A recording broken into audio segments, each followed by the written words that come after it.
Let's take a look at the scenarios I left you with in the last podcast. Was I right to pursue the projects or not? Let's start with HAL 2000. There are two key numbers to consider in the data I provided you with.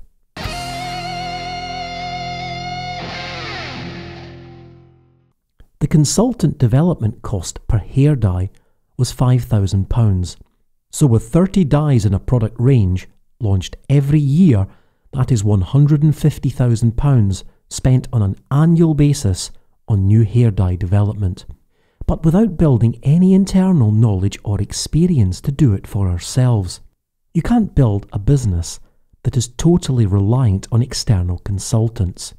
So one of the key reasons for doing this project wasn't just cost savings, it was about building the necessary knowledge and experience to support a hair dye business. But sticking with the numbers approach, if we expected to be in the business for 5 years, which is the standard depreciation period for a piece of equipment like this, we would spend £750,000 on hair dye development.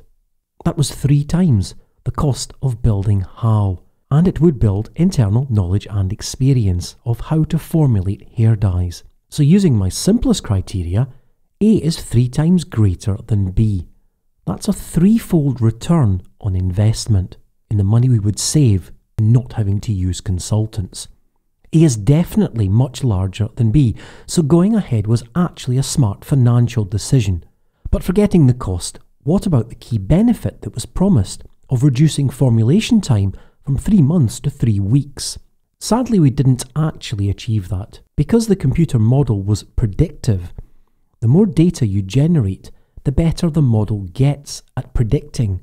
So the time taken to predict a formula to achieve a particular shade actually dropped from 3 months, not to 3 weeks, but to 3 days.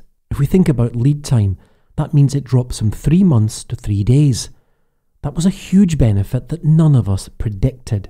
We could get to market much faster. We also ran into a big problem and had to find an alternative supplier for one of the key components. But thanks to Emma and Karen, who ran the project, and technology being a commodity as my model suggests, we found a solution within weeks and had the added bonus of having to go to Geneva to make sure the supplier could deliver. Here's a short video I recently found of the final robot in action from the P&G Global R&D Symposium in 2000. This is from our Russian Park Technical Center. They've worked with experts in powder dispensing, Autodose, as well as Zymark to automate hair dye formulation and testing.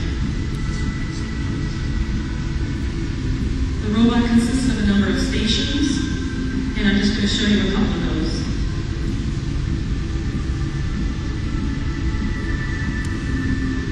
There you can see the hair mounted in frames. There's an initial color assessment. This is showing the formulation of the hair dyes.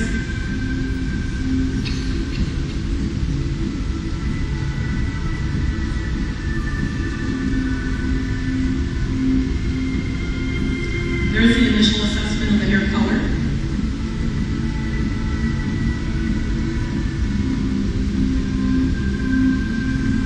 And from this point on, the hair is treated with the dye. There's another color assessment, and what this is eventually going to do is it's going to build an artificial intelligence system where you'll be able to predict the color that you'll get no matter what starting color your hair is or what condition it's in.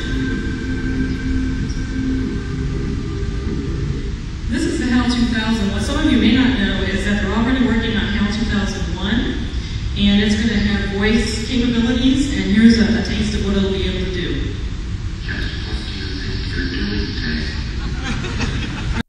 I hope you are now much better equipped to make similar decisions.